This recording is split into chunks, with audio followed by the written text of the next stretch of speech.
ഇന്നലെ പുറത്ത് പോയിട്ട് ഫുഡ് കഴിച്ചില്ലേ, അതിന്റെ ബാലൻസ് 42 രൂപയുണ്ട് കേട്ടോ. അതൊന്ന് ജിപേ ചെയ്യണേ.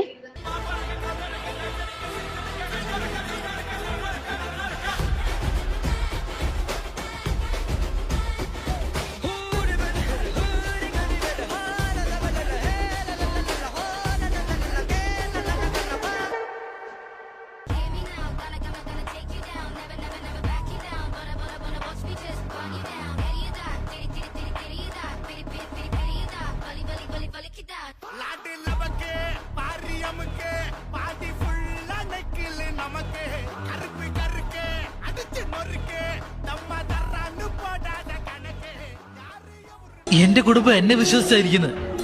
അമ്മയുടെ പെൻഷൻ കാശ് അച്ഛന്റെ മരുന്നിന് പോലും തികയുന്നില്ല.